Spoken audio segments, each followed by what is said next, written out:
Bom dia, senhoras e senhores. Sejam bem-vindos à videoconferência da Horizon para a discussão dos resultados referentes ao terceiro trimestre de 2021. Esta videoconferência está sendo gravada e o replay poderá ser acessado no site da companhia www.horizonvr.com.br/ri. A apresentação também estará disponível para download. Informamos que todos os participantes estarão apenas assistindo a videoconferência durante a apresentação e, em seguida, iniciaremos a sessão de perguntas e respostas, quando mais instruções serão fornecidas. Antes de prosseguir, aproveito para reforçar que as declarações prospectivas têm como base as crenças e suposições da administração da Horizon e as informações atualmente disponíveis para a companhia. Essas declarações podem envolver riscos e incertezas, tendo em vista que dizem respeito a eventos futuros e, portanto, dependem de circunstâncias que podem ou não ocorrer. Investidores, analistas e jornalistas devem levar em consideração que eventos relacionados ao ambiente macroeconômico, ao segmento e outros fatores podem fazer com que os resultados sejam materialmente diferentes daqueles expressados nas respectivas declarações prospectivas. Estão presentes nessa videoconferência o Sr. Milton Pilão, diretor-presidente da Horizon, e o Sr. Leonardo Santos, diretor financeiro e de relações com investidores. Gostaria agora de passar a palavra ao Sr. Milton Pilão, que dará início à apresentação.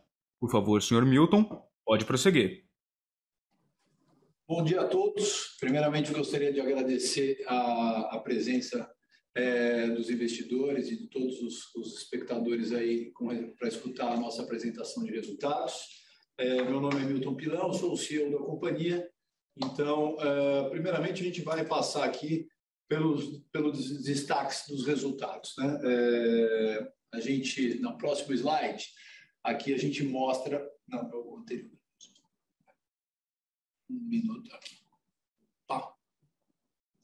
Basicamente, nesse próximo slide, a gente vai mostrar uma tabela onde a gente compara os resultados da companhia ao longo dos trimestres, segundo trimestre de 2021 com o terceiro trimestre de 2021, em relação ao mesmo trimestre de 2020, e fazemos a mesma comparação em relação ao year-to-date 2021 e 2020. Basicamente, aí, os highlights que eu gostaria de colocar para vocês são com respeito à receita líquida, ao EBITDA ajustado e ao resultado da companhia. Então, essa tabela ela vem para demonstrar que a companhia continua mostrando uma melhora constante nos seus resultados. Basicamente, quando a gente fala de receita líquida, a gente mostrou aí, no terceiro trimestre de 2021, um crescimento de 7,7% em relação ao último trimestre e de 2,3% em relação ao terceiro trimestre de 2020. Ainda na receita, a gente consegue perceber, comparando os 9 meses de 2021 com os 9 meses de 2020, uma redução da receita de 3%, porém, essa redução ocorre porque, como todos sabem, a gente manteve os créditos de carbono gerados nos primeiros 9 meses de 2021 em estoque, não os vendemos. E se nós os vendêssemos neste período, a receita, ao invés de apresentar um decréscimo, teria apresentado um acréscimo da ordem de 3% a 5% em relação à receita do ano anterior. Então, quando a gente fala de receita, a companhia continua mostrando um crescimento em relação ao que ela performou em 2020 e o que ela performou no trimestre anterior. Quando a gente fala de EBITDA, a gente mostra aí no terceiro TRI de 2021 uma melhoria da ordem de 1,6% no EBITDA em relação ao segundo trimestre de 2021 e uma melhoria da ordem de 14,4% em relação ao terceiro trimestre de 2020. Se a gente excluísse, da mesma maneira que falei para a receita, a receita referente a crédito de carbono, né, o impacto, comparar banana com banana entre o terceiro TRI de 2020 e o terceiro TRI de 2021, isso é, a gente excluísse lá do terceiro TRI de 2020 a receita de crédito de carbono, que nós não comercializamos ainda nesse terceiro trimestre, a gente enxergaria uma diferença, um crescimento da ordem de 46,3% superior ao mesmo período. Então, isso quer dizer que mesmo com a gente tendo sentido ainda no terceiro trimestre, vocês conseguem ver isso ali pelo volume de resíduos, um pouco do impacto resistente ainda do final da pandemia, né? A pandemia que impactou o volume de resíduos no primeiro semestre fortemente, principalmente o volume de resíduos advindos dos clientes privados e dos clientes industriais, principalmente devido à não possibilidade de mobilização de retirada desses resíduos em várias plantas industriais que a gente opera, por restrições da pandemia, a gente ainda sentiu um pouco desse movimento ao longo do terceiro trimestre. Porém, ele acabou sendo revertido, e por isso que possibilitou o crescimento no resultado, pela melhor performance que a gente teve na área de energia e biogás. Isso é, a gente conseguiu aí ter um aumento da ordem de 28,3% no volume de geração de energia nos nossos ecoparques, e aí aproveitamos também uma melhora nos preços de venda de energia e conseguimos aí performar um EBITDA melhor, mesmo tendo um impacto aí no volume de resíduos privados. Ainda falando de EBITDA ajustada, a gente tem aí, nos primeiros 9 meses de 2021, excluindo a receita de crédito de carbono, uma melhoria da companhia de 14,5% na sua performance de EBITDA em relação ao que ela performou também nos primeiros 9 meses de 2020. Então, mostrando aí a consistência no crescimento e na melhora de resultados da companhia. Aqui, acho que vale lembrar que no terceiro trimestre de 2021, a companhia realizou, o assunto, como a gente sempre exclui aí a receita de créditos de carbono, acho que esse é um tema importante aqui para eu fazer um destaque. Hoje a gente tem aí aproximadamente 1.143.000 toneladas de crédito de carbono em estoque. Isso quer dizer o seguinte, que a gente gerou de janeiro a setembro desse ano e que não comercializamos, não aparece na nossa receita, não aparece no nosso EBITDA. E no mês de setembro, a gente realizou uma venda de crédito de carbono. Foi a primeira venda de crédito de carbono realizada agora em setembro, e a gente não realizou essa venda em cima do crédito de carbono gerado este ano. Essa é outra beleza. A gente fez essa venda em setembro em cima de um crédito de carbono que havia sido vendido no ano passado, num contrato que nos dava a opcionalidade de cancelamento. Então, a gente foi pelo caminho de cancelar aquela venda e vender o crédito de carbono com um preço maior. Então, foi a primeira vez que a gente demonstra em nossos balanços aquilo que a gente vinha dizendo ao longo dos últimos meses, que o preço do crédito de carbono está aumentando. Então, vamos lembrar que a gente, no ano passado, vendeu esse crédito de carbono, a última venda que nós fizemos, que foi no começo do ano passado, nos idos de R$ 1,98 líquidos, $1,98 líquidos por tonelada de crédito de carbono, e que em setembro a gente performou essa revenda, vamos dizer assim, desse crédito de carbono por $2,85. Então, já é um acréscimo aí de aproximadamente 44% na percepção de preço executado em setembro em relação ao que vendemos no ano passado. Então, isso demonstra que nós estamos certos em ter mantido esse crédito de carbono em estoque. Então, a gente tem, novamente, dizendo aqui, 1.143.000 toneladas de crédito de carbono, ao preço vendido em setembro, $2,85, que estão em nosso estoque. Se eu quisesse vender hoje a $2,85, teríamos vendido em setembro.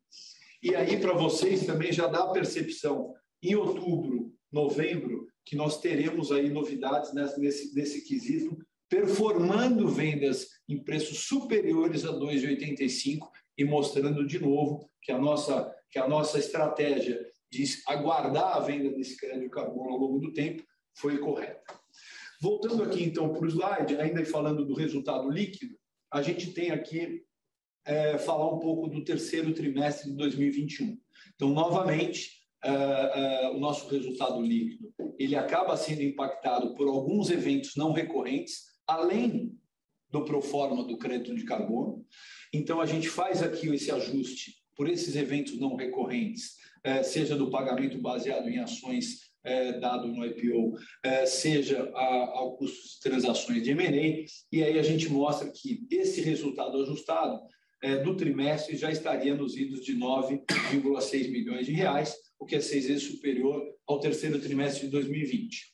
E que no ano, nos 9 meses de 2021, também esse resultado ajustado estaria 26,2% superior aos 9 meses de 2020.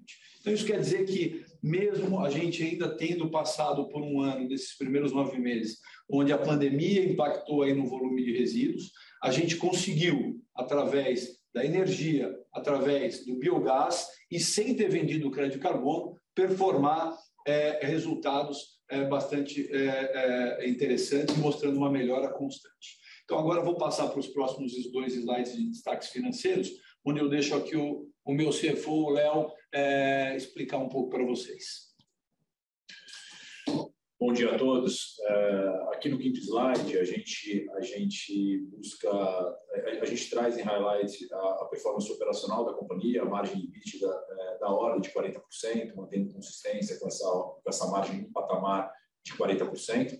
Essa margem nesse patamar, como bem frisado pelo Pilão, ela não considera a venda de crédito de carbono, que puxaria mais ainda essa margem se tivéssemos vendido os carbonos de competência desse ano, né, de 2021, um EBITDA performado, entregue aí de 38.200 milhões, esse crédito de carbono ali de 1.600 milhões, é o impacto, né, positivo dessa venda que o Pilão falou, que o Pilão explicou há pouco, de um contrato que a gente tinha ano passado com o Banco Mundial e que a gente, enfim, acabou não entregando ao Banco Mundial e fez uma venda desse mesmo carbono a um preço quase que 50% superior para um outro player estrangeiro, mas ainda não é reflexo da venda dos carbonos gerados em 2021, que puxaria esse EBITDA para um patamar ainda maior e puxaria essa margem EBITDA de 38,2% para ir algo como da ordem de 45%. Aqui um pouco dos números em relação aos períodos anteriores, seja em relação ao trimestre passado, a gente teve um crescimento em valor absoluto aqui do EBITDA da ordem de 1,6%, excluindo o crédito de carbono em relação ao período anterior, né, contra esses 24,9%, um crescimento de 46,3%.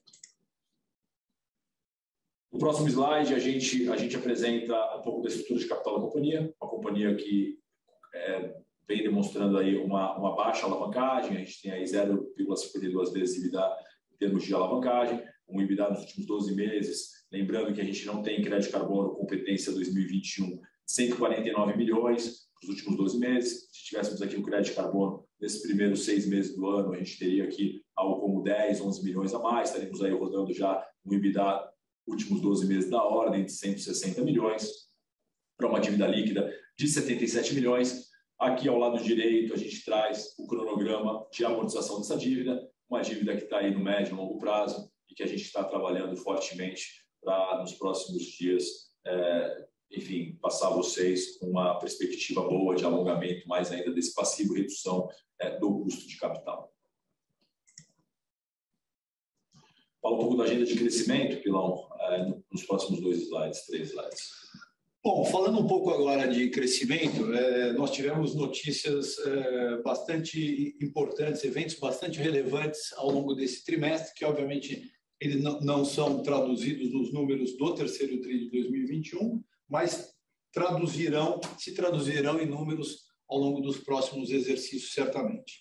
Então, separei aqui 3 eventos importantes para conversar com vocês. O primeiro é o evento do leilão de energia para a planta de Waste to Energy. Todos conhecem aqui, desde o nosso IPO, a gente tem uma PPP de 30 anos assinada aqui com o município de Barueri, em São Paulo, para a construção de uma planta de Waste to Energy. Essa será a primeira planta de Waste to Energy da América Latina, uma tecnologia largamente utilizada fora do Brasil. É uma planta que vai gerar aproximadamente 16 megawatts médios e que tem capacidade instalada de 20 megawatts. E a grande notícia ocorrida ao longo desse trimestre é que o governo federal fez o primeiro leilão A-5 incentivado para energia de resíduos sólidos, mostrando que o governo federal está em linha com as práticas usadas internacionalmente e promovendo incentivo para energia de resíduos, porque via esse incentivo ele resolve um problema de saneamento, um problema de saúde do país. Então esse leilão foi executado ali em setembro desse ano e a Horizon conseguiu se sagrar vencedora da venda de energia e conseguiu um preço nesse leilão de R$ 549,35 por megawatt-hora num PPA de 20 anos. E o que isso quer dizer para esse projeto? Quer dizer que a gente conseguiu aqui um incremento de mais de 50% na expectativa do preço de energia que nós tínhamos para esse projeto. E ao, então, conseguir esse PPA e jogar esse PPA nos nossos números, obviamente você aumentou o retorno desse projeto, você aumentou a atratividade desse projeto e você traz valor para a companhia e para os acionistas, porque, obviamente, valorou brutalmente esse projeto de Waste to Energy, que tinha em seu plano de negócio um preço de energia muito inferior a esse conseguido no leilão de setembro. Essa planta, como todos sabem, começará a ser construída no ano que vem e com certeza dará muitos frutos aí para a companhia, não só porque é a primeira da América Latina, mas como a Horizon se coloca como a precursora numa solução que é largamente utilizada fora do Brasil e que será largamente utilizada no Brasil ao longo dos próximos anos. Além disso, número 2, falamos da UTM Jaboatão dos Guararapes. Então, isso aqui é mais um follow-up para vocês. Eu já tinha dito no último call que a gente tinha contratado essa planta e é mais para dizer que a planta continua no cronograma de execução. Os equipamentos já foram fabricados na Europa, já estão em transporte, alguns e outros a serem embarcados para chegar no Brasil até o final desse ano.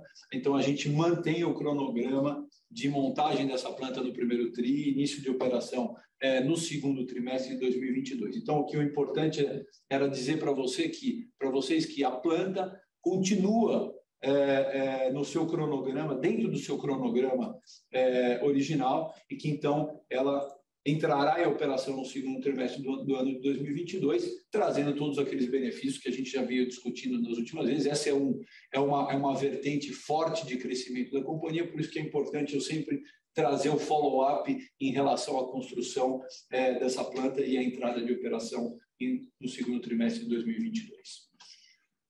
Ainda dentro dos eventos relevantes, acho que todos acabaram vendo um pouco aí pela mídia, mas aqui eu vou pontuar ele, dado a grande relevância que tem esse tema, que foi o fato da companhia ter se sagrado vencedora no leilão de UPI de aterros, dos aterros da empresa Estre. São ali 7 aterros sanitários, mais uma planta de beneficiamento, que foi colocada em leilão de venda na UPI de aterros, e a Horizon se consagrou vencedora com o valor da proposta de R$840 milhões, sendo R$765 milhões pagos com a dívida, que foi adquirida por Horizon e Jive ali atrás, todos já conhecem isso, e R$75 milhões em dinheiro.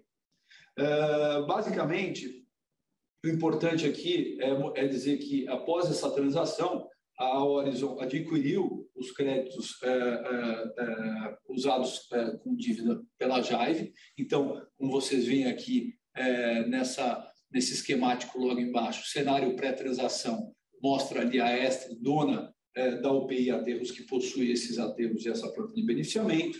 Mostra nessa fase intermediária a Horizon e a Jive, dona da UPI Aterros, e depois a consolidação, como eu disse, a Horizon adquire os créditos da Jive e se torna a única dona de todos esses ativos da UPI Aterros. Alguns highlights da UPI Aterros é que ela é uma UPI que ela é transformacional para a nossa companhia, primeiro porque são ativos do nosso core.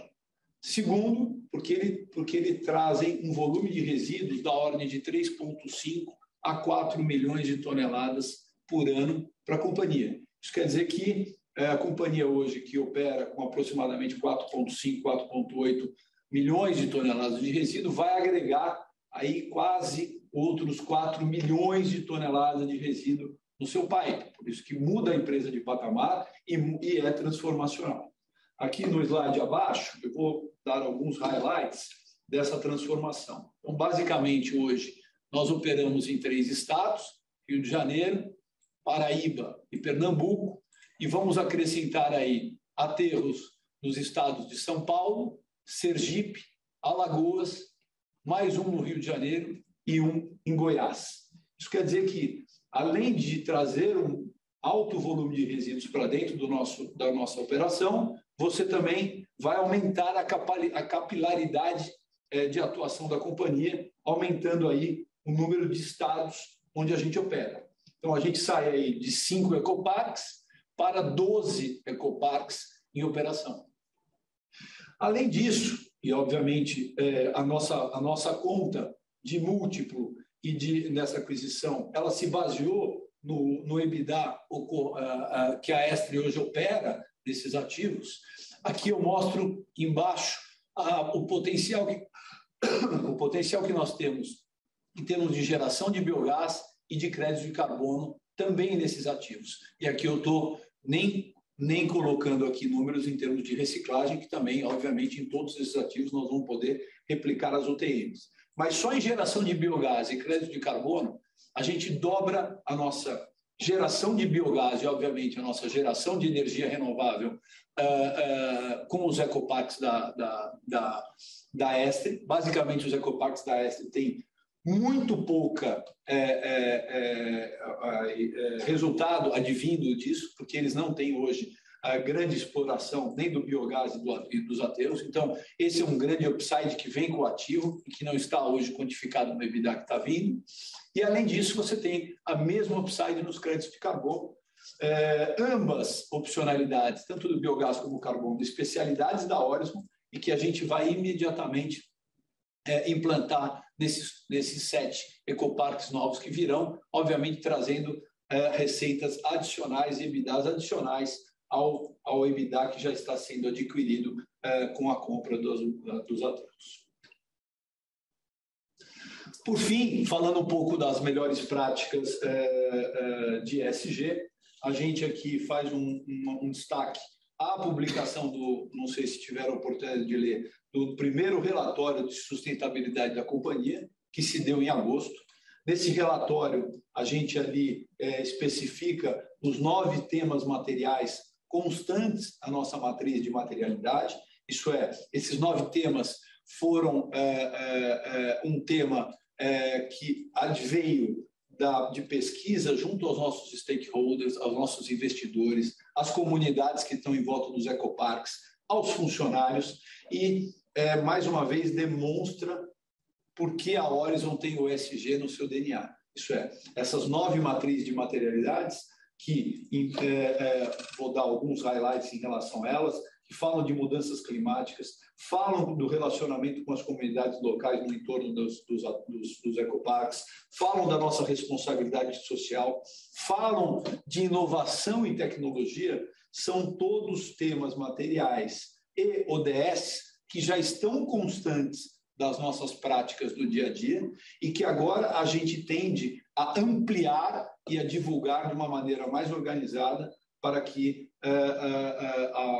os investidores e a sociedade possam enxergar o trabalho que a Orizon faz nos temas de ESG.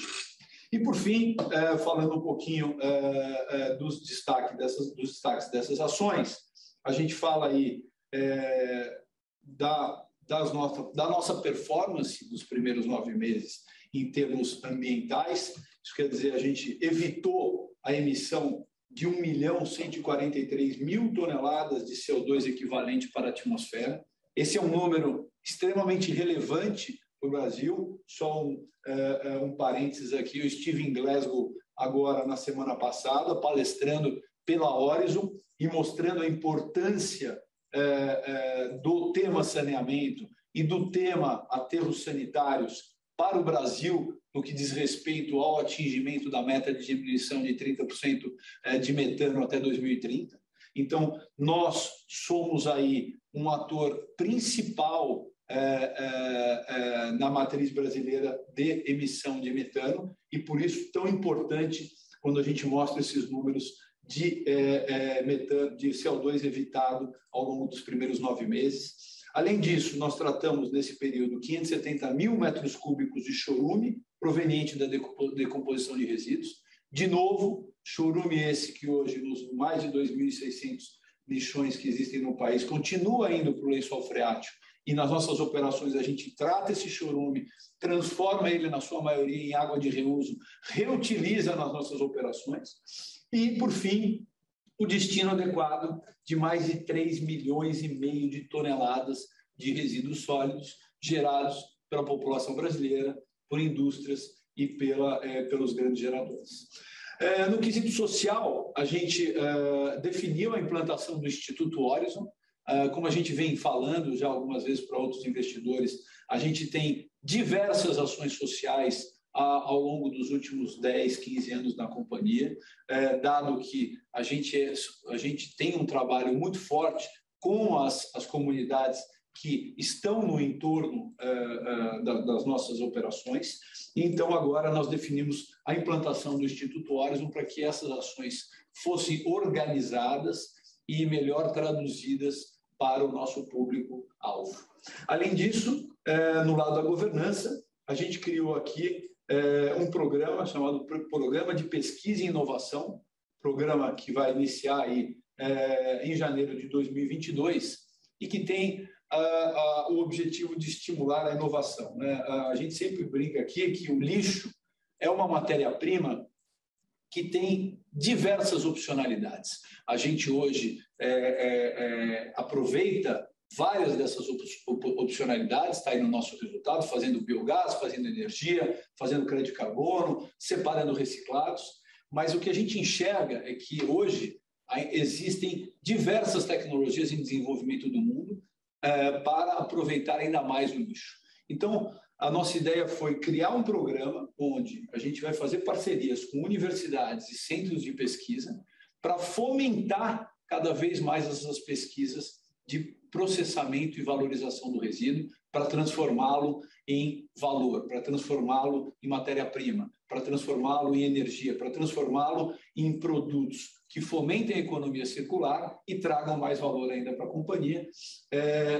Então, esse programa deve entrar em operação aí a partir de janeiro de 2022. Acho que, por fim, a gente chega ao último slide. Gostaria, então, de agradecer a audiência de todos, mais uma vez, por ter escutado aqui a minha apresentação em relação aos resultados do terceiro trimestre e abrir para perguntas a partir de agora. Muito obrigado. Iniciaremos agora a sessão de perguntas e respostas para investidores e analistas. Caso deseje realizar alguma pergunta, pressione o botão Raise Hand ou levantar a mão. Aguarde um instante enquanto coletamos as perguntas.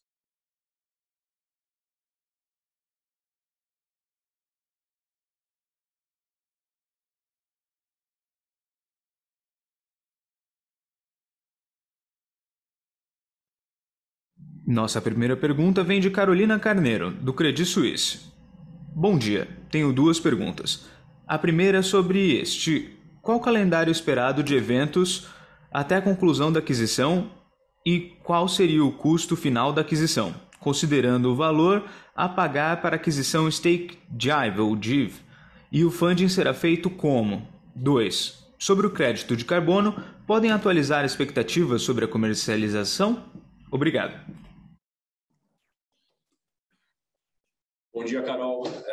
Em relação ao calendário da transação da UPI Aterros, acho que a gente tem aí, está esperando os desdobramentos judiciais usuais a esse tipo de rito de leilão de empresa em procedimento de recuperação judicial. A gente espera que isso seja resolvido no curto prazo. Acho que não tem um cronograma escrito em pedra, mas acho que vamos relembrar aqui que está no cronograma que a gente inicialmente, lá na época da oferta, quando essa transação já tinha sido de alguma forma indicada, quando a Horizon tinha comprado parte dos créditos da Estre, né? A gente tem aquele FDIC embaixo da companhia, a gente sinalizava que era uma operação que a gente estaria nesse estágio, talvez até no estágio um pouco mais atrás nesse momento do ano. Então, acho que o primeiro ponto é a gente está no calendário inicialmente previsto e a gente espera que a transação se desenrole e tenha seu fechamento no curso das próximas semanas, eventualmente no curto espaço de tempo em termos de meses aí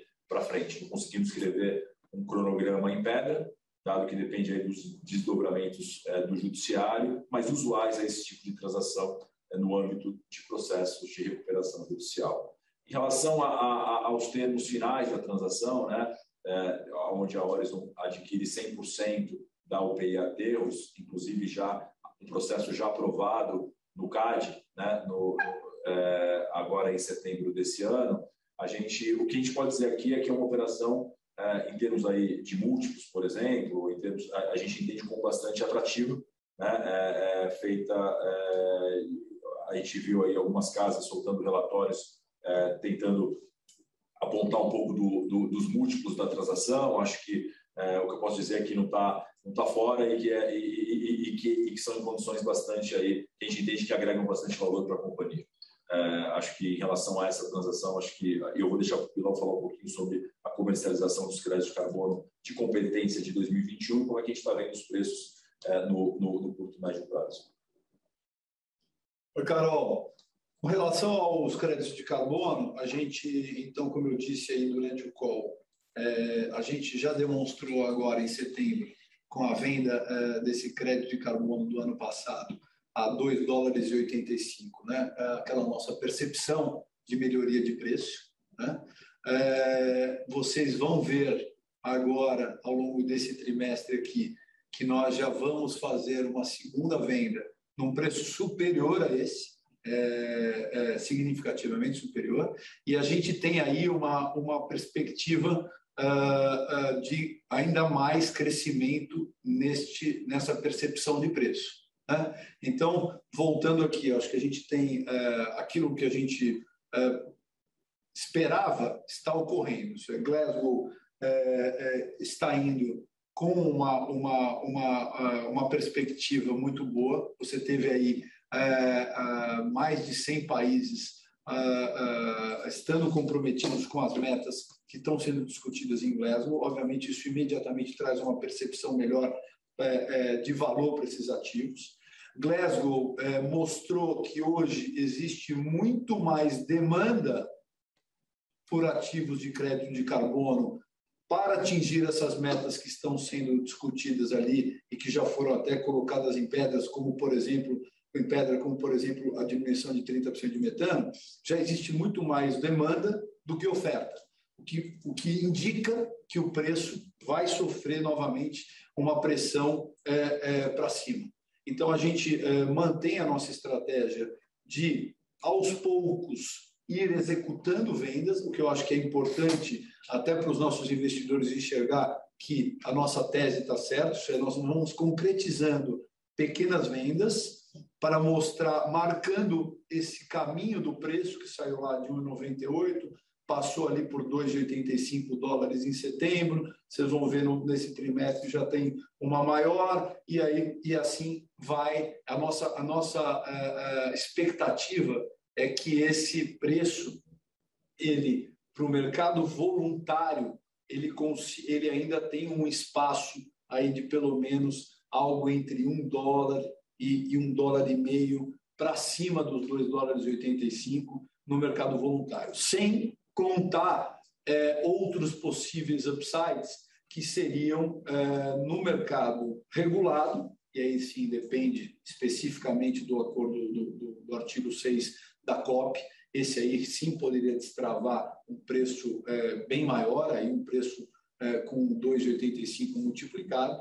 E também temos, como já divulgado, a gente aqui está nesse momento montando uma plataforma para tokenização dos nossos créditos de carbono, para que a gente tenha a opcionalidade de também vendê-los no varejo, vendê-los no mercado de varejo, que a gente também enxerga hoje aí um mercado promissor, com diversas plataformas vendendo esses créditos de carbono tokenizados a números aí nos idos entre 9 e 11 dólares a tonelada. Então, por isso que a companhia tomou essa decisão de montar uma plataforma de tokenização através de blockchain dos nossos créditos de carbono, para que a gente também tenha essa opcionalidade de venda para os nossos créditos. Então, a gente vai ter aí 3 cenários de venda.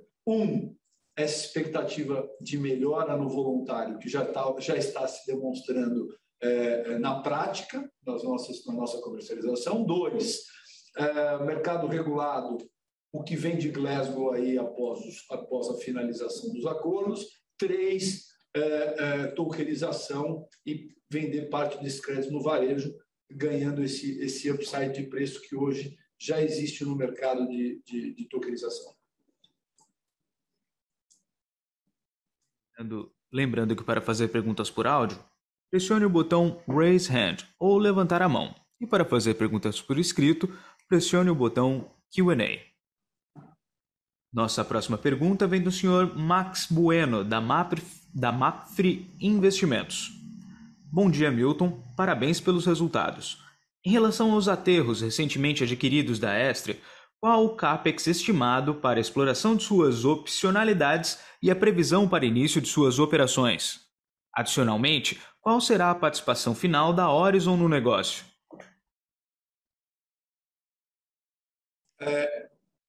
Bom dia, obrigado pela pergunta. Basicamente, o CAPEX que a gente tem que fazer para aproveitamento do biogás dos aterros da Estre, ele é muito em linha com o CAPEX que nós fazemos aqui nos nossos aterros.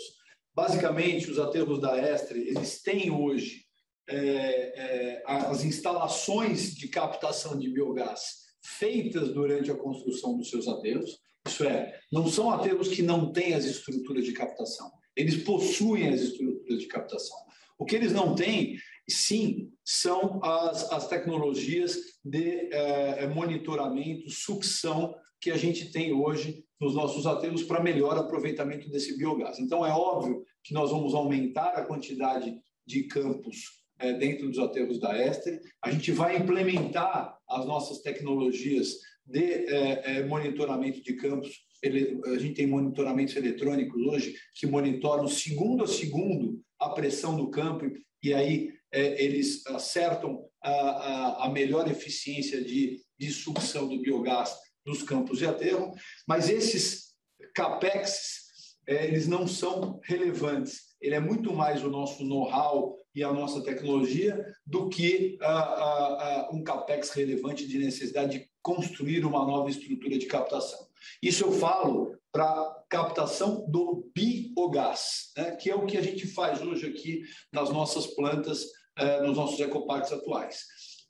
Obviamente, nós não estamos falando da transformação deste biogás em energia ou da transformação deste biogás em biometano, né? Mas este EBITDA ele não está nesse upside inicial. Por isso que eu acho que alguns já viram algumas conferências nossas.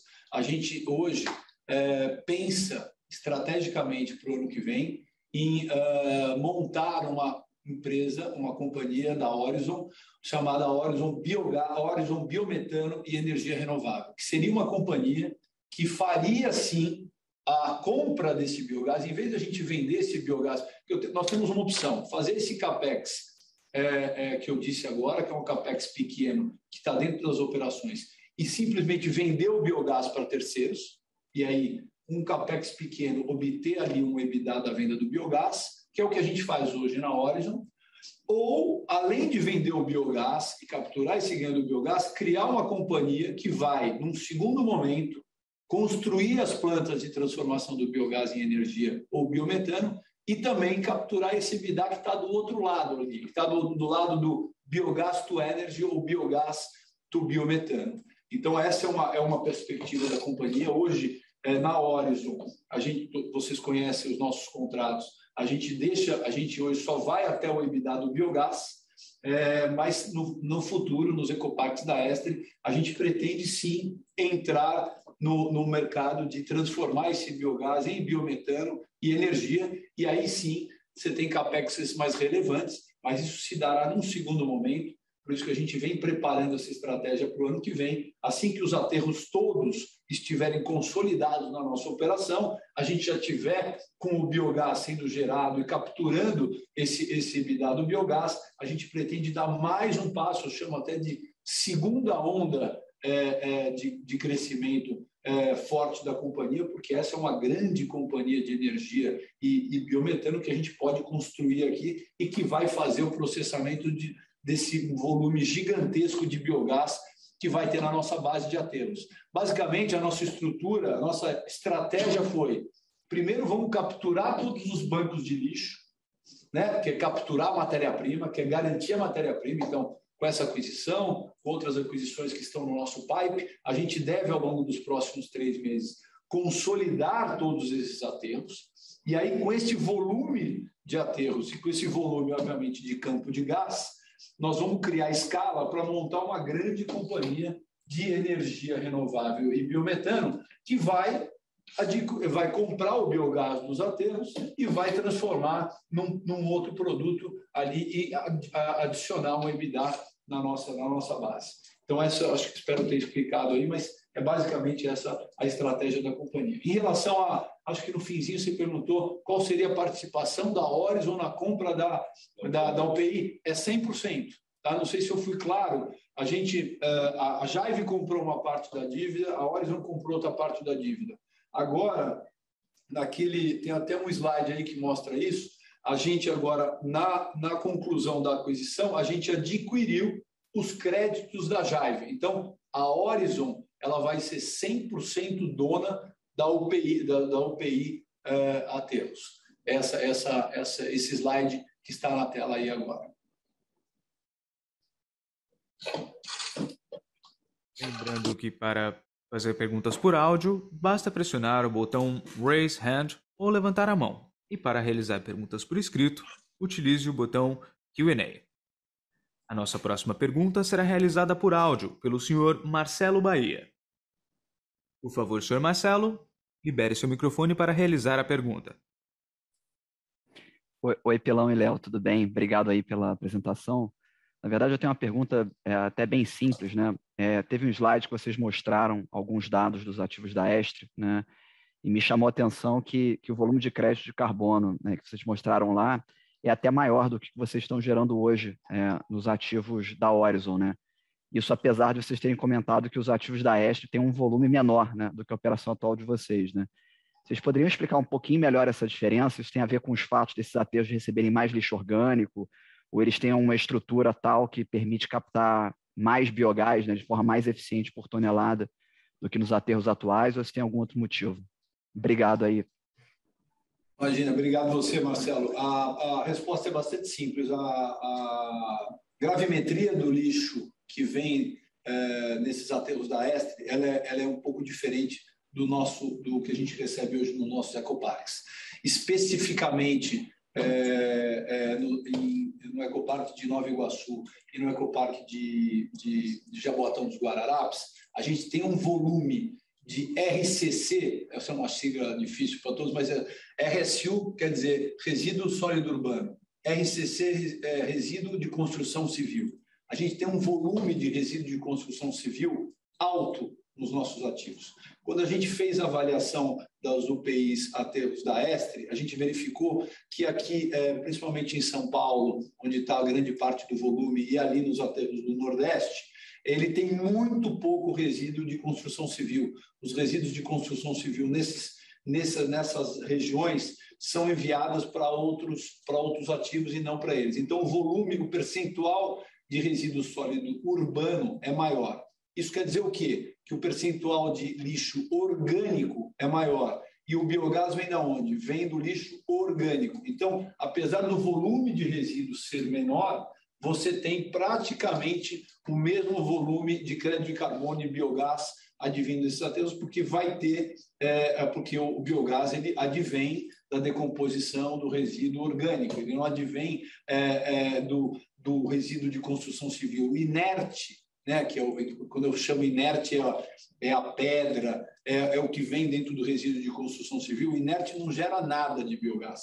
Então, como os resíduos da AES têm mais resíduo orgânico, eles, apesar de serem menos volume, eles geram mais metro cúbico de biogás. E aí, cada metro cúbico de biogás a mais gera também mais crédito de carbono, porque o crédito de carbono vem da captação de metano, diretamente ligado à geração de biogás. Não, super claro, obrigado. Lembrando que para realizar perguntas via áudio, basta pressionar o botão Raise Hand. E para realizar perguntas por escrito, utilize o botão Q&A. Nossa próxima pergunta vem do Sr. Rodrigo Mora. Por favor, Sr. Rodrigo, quando quiser, basta liberar o seu microfone.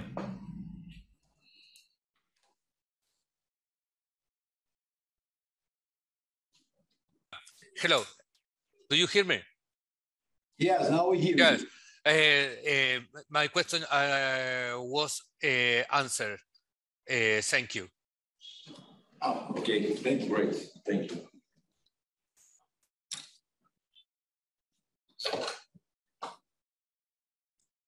Nossa próxima pergunta vem do Sr. Anderson Bezerra. Quais são as empresas com um modelo de negócios comparável ao da Horizon a nível mundial? Operacionalmente, quanto a Horizon está em comparação aos benchmarks do setor? Alguma delas é negociada em bolsa? Acho que em relação a players mundiais, a gente tem muitos comparáveis aqui, Anderson, que fazem outras atividades que não são aquelas que a Horizon faz, né? Lembrando que a Horizon está focada a partir da destinação final dos resíduos e da valorização dos resíduos sob gestão, né? Mas quando você olha o mercado americano, você tem 3 grandes empresas: Waste Management, Waste Connections, Republic Services. Quando você olha o mercado europeu, você tem Suez, Veolia, mas em geral elas têm outras atividades também, entrando nas atividades de serviços públicos, né? Varrição, coleta, que a Horizon não pratica em suas atividades. Operacionalmente, em relação a comparáveis, a gente, por não ter essa atividade de coleta, varrição, serviços públicos, que tem margens mais estreitas, mais apertadas que a atividade de destinação de resíduo, a gente reporta em nossos relatórios uma margem melhor que os players comparáveis, olhando aí margem operacional, margem EBITDA. E, por fim, em relação a outra empresa que esteja listada, que tem o mesmo perfil, a mesma atividade, a gente não tem nenhuma empresa diretamente comparável hoje na B3. Essas empresas internacionais, todas elas são listadas ou Bolsa de Nova York ou na Europa, mas no Brasil a Horizon foi pioneira no mercado de capitais e a gente não tem hoje nenhuma outra empresa nessa atividade. Só vou adicionar o que o Léo falou, que eu acho que foi muito bem colocado, mas vou dar 2 highlights importantes. Isso quer dizer o seguinte: a gente atua na parte que tem maior margem, né? Hoje, os players internacionais, como eles atuam na gama inteira, eles pegam serviços com menor margem. Então, se você olhar peers da Bolsa Internacional, isso que o Léo falou, as margens deles são menores do que as nossas. Isso quer dizer que a gente, como não existe um peer específico que só faz isso no mundo, os nossos múltiplos deveriam estar acima dos peers internacionais, dado que a gente opera especificamente numa área que tem margens melhores. Essa é a primeira coisa. Segunda coisa, aqui no Brasil, a única empresa ambiental hoje que existe na Bolsa é a Ambipar, né, como a Horizon. A Ambipar ela não atua exatamente no mesmo segmento que a gente.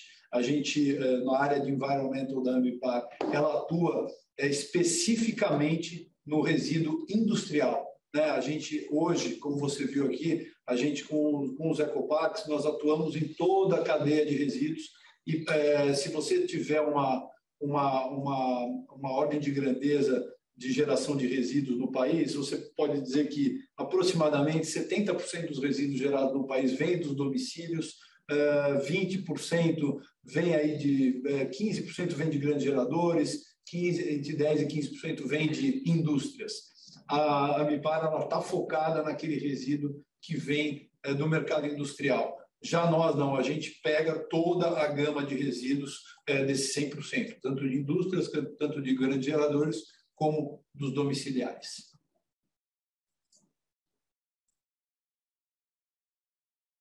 Nossa próxima pergunta vem de Maíra Maldonado. Primeiramente, parabéns pelos resultados. Poderiam esclarecer se o não recorrente de custo com transações M&A já se refere a transações da UPI Aterros? Se sim, esperam que esses custos também sejam refletidos no resultado do 4T21, desculpe. Se sim, esperam que esses custos também sejam refletidos no resultado do 4T21? Olá, Maíra. Bom dia, obrigado pela pergunta. Esse 1,6 milhão ele já reflete parte dos custos dos M&As que a companhia está fazendo, não só o PI Aterros. A gente já divulgou em outros momentos que a gente está olhando outras oportunidades. Naturalmente, geram custos não recorrentes, né, one-off despesas, e inclui, sim, custos da transação que a gente está avançada aí da aquisição da UPI Aterros. E a gente, naturalmente, como estamos aí no meio de uma série de processos de M&As, teremos aí custos dessa natureza ao longo do quarto trimestre de 2021.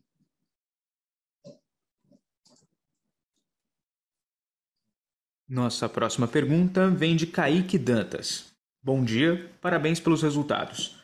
Além da geração de energia e crédito de carbono, a planta de Waste to Energy de Barueri receberá pela destinação de resíduos? Como funcionam essas receitas? Vocês receberão um valor em reais por tonelada? Qual seria esse valor? Olá, Kaique. Bom dia.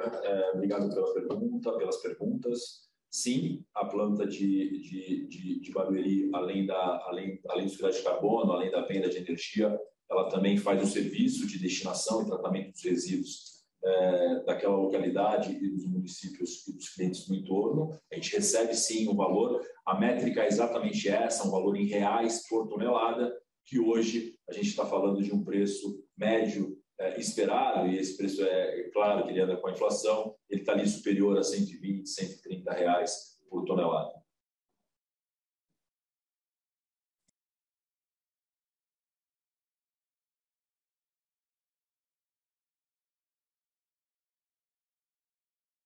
Nossa próxima pergunta vem de Lorenzo Pelizaro.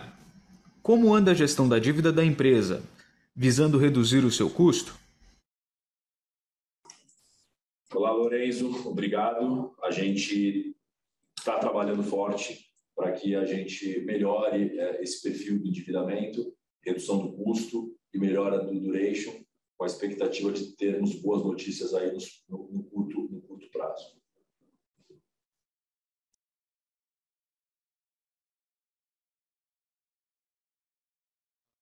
Nossa próxima pergunta vem de Caio Lacerda. Podem repetir, por favor, o volume hoje que vocês têm de crédito de carbono que não foram vendidos? Olá, Caio. Hoje a Horizon ela não vendeu nenhum dos créditos de carbono gerados em seus ecoparques no exercício de 2021, que totalizam até setembro de 2021 da ordem de 1.150.000 toneladas de carbono equivalente.